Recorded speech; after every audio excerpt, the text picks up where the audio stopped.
Let's talk about where wokeness brings us, and evolutionary biology I think will be interesting for this next conversation. We have a story from the Daily Mail. Trans UPenn swimmer Lydia Thomas complains about loss of muscle and strength due to hormone treatment and says she's nowhere close to her previous best, says competing on women's team is fair. Now, I want to say this outright because I think it's important. And I think it's something you'll typically hear from many of the, post-liberal, disaffected liberals or whatever, and even many conservatives, although not all of them. I think people should be able to be happy and free and not disparaged for, whatever individual life choices they want to make, so long as they're not harming others.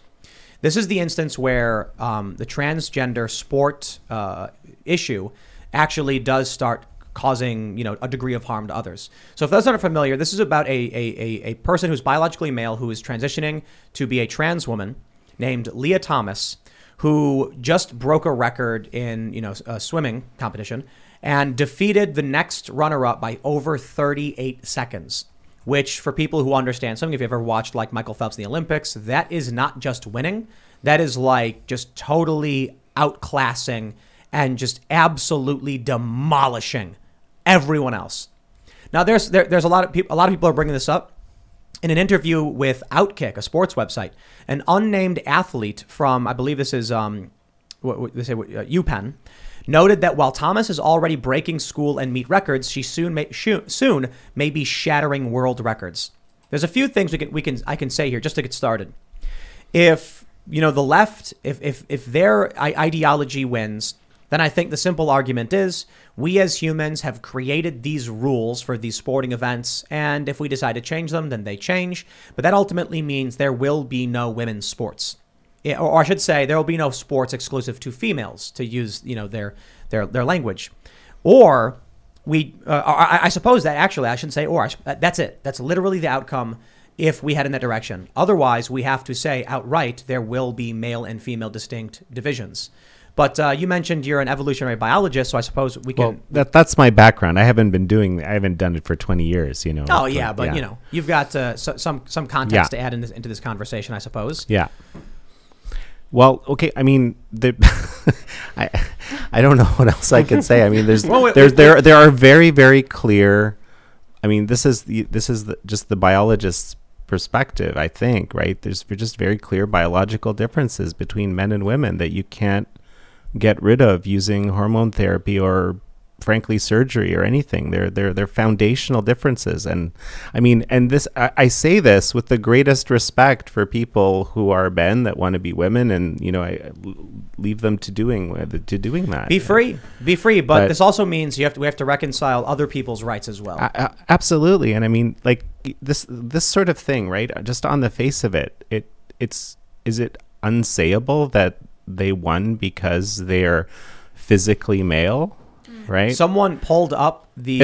Is that okay to say? See, that's an interesting question. You're canceled. How dare you have that big assumption? But I mean, all of these. What other explanation is there, or are we supposed to believe that somehow this isn't a factor? I mean, what they'll end up saying is no, not because they're male. Their genitals had nothing to do with this. It has to do with just being taller and having longer arms. Which is a tendency towards being male. So the way I framed it on Twitter is just, look, if the argument is that from the left that trans women are women, then and they say like literally like indistinguishable, well then it's quite simple. This transgender swimmer has proven women can swim as fast as men. True. And that would mean that all the other women who lost by over 38 seconds are just not trying hard enough. Now, actually, I'll be reasonable on this one to a certain degree. I actually believe that there is a lack of competition in some women's sports because there is a lower level of direct competition. So I've actually seen this in skateboarding, where there are certain female skaters I know who are insanely good at skating. And when I watch them compete, they compete like relaxed, like they're not going to push themselves too hard because they don't have to. And it keeps everything kind of down. So one of the responses I got to this was, well, this actually will drive biological females to push harder and actually break those records. But my response to that is it going to matter if the record's already broken by a trans woman and then they'll never get anywhere near close to it? Somebody pulled up the time that this trans woman, the swimming times by like different races, and found they were only off by a few seconds, even after a year of transition, in which case yeah, it seems like they're still competing at the male level, which apparently they were really good at in the first place. I don't know. Is this a tired subject because we know it? It keeps happening. No, it's insane, completely unfair. There should be a trans division. Yes. If you have a kid that fails 4th grade 10 times, you don't have him compete with 4th graders when he's 18. Right. Come on. And there's a number of frankly feminists that are calling this out because it's destroying turfs, they call them. Yeah. Right. That was a really good point though, Ian. That's a great point. If there's somebody who's 13 and they're in 8th grade and they get held back 3 years and now they're 16, and I have seen this. I have seen people who've been held back 3 years.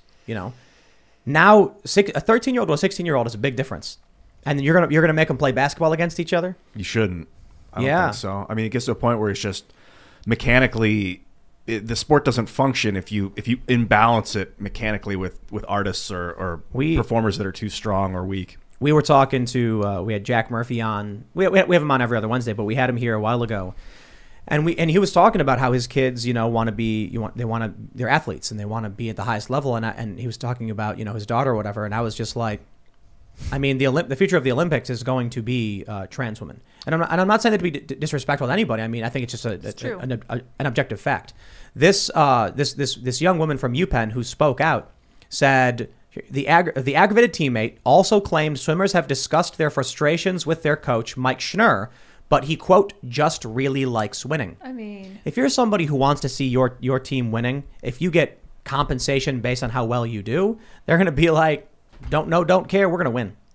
So I suspect what's probably going to happen is we're going to have men's divisions and we're going to have subpar men's divisions. I suspect that will be the case because I feel like the men who aren't quite as good are going to want to go into trans women's divisions or into the women's division because it's going to be easier. I don't think that. You don't think that? Why not? I do not believe there are going to be men who are like, I'll take chemicals and alter my entire life just so I can try and get a career in a sport. I do think there are going to be guys who are moderately good and eventually want to transition and then find themselves dominating the competition.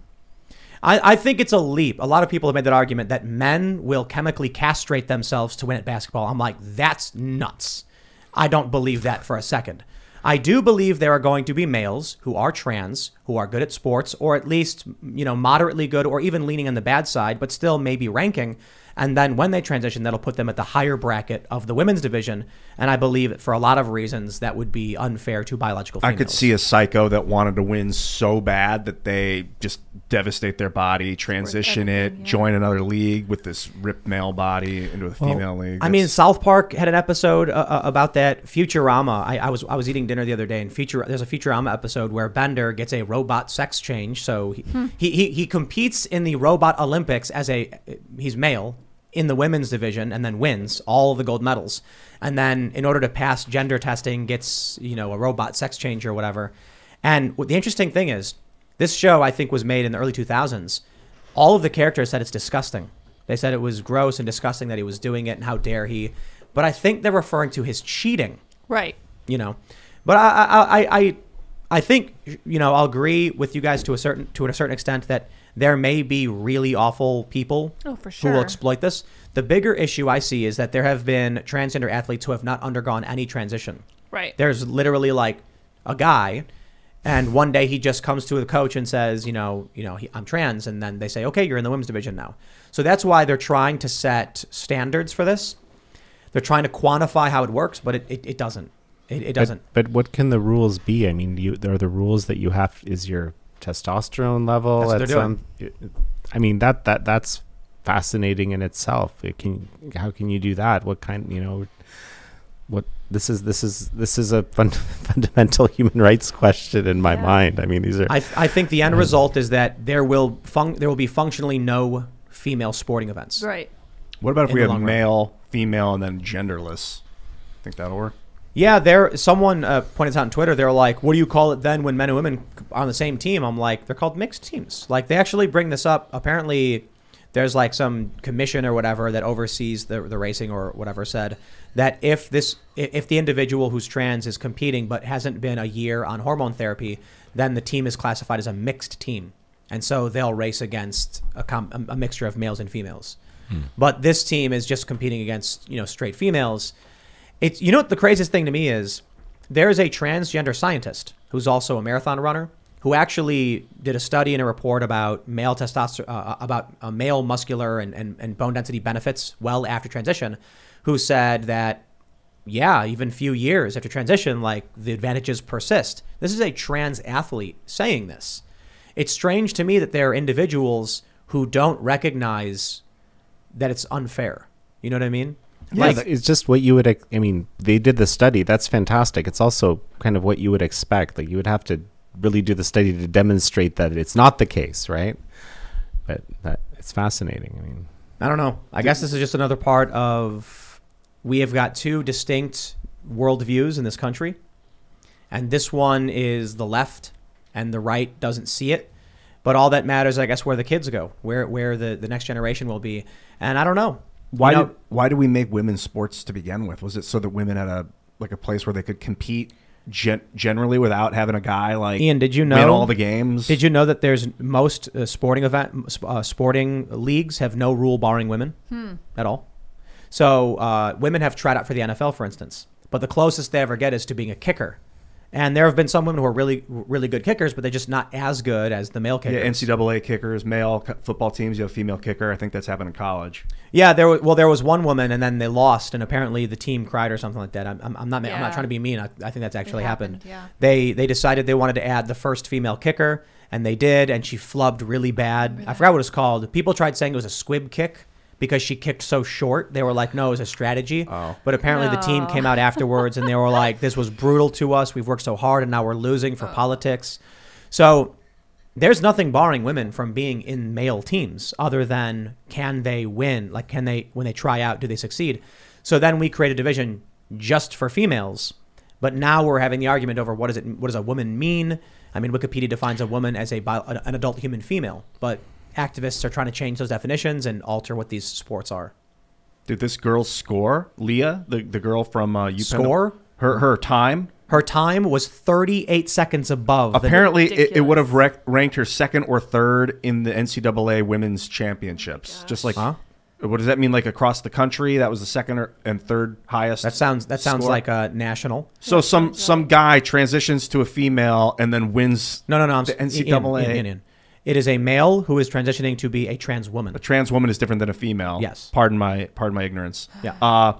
And then ranks at the top. That's like complete insanity. It's like, use some common sense. If the floor is muddy, stop tracking mud on it and clean it up. This is a guy that transitioned to a. Well, actually, here, look at this. The Daily Mail actually has it. They say how Leah times stack up against her best as a male swimmer. In the 200-meter free, Will, before the transition, was 1 minute 39 seconds, and Leah was 1 minute 41 seconds, and the NCAA is 1:39.10. In the 500-meter free, it was 4 minutes 18. For Leah, it was 4 minutes 34. So that's a bit down. And the NCAA is 4:24, and in the 1,650-meter free, Will got 14 minutes and 54. Leah got 15 minutes 59. That's a whole minute. And the NCAA is 15 minutes. So not like this individual has instantly become the best, but certainly one of them. I don't know. I think, look, I want to, this has been circulating. This is an old story. Not this one particular, but the story that's happening around someone who is male. We had Joe Rogan talk about this almost 10 years ago, I think it was, with Fallon Fox. Right. As far as I can tell, if that's the case, it's happening. It's done.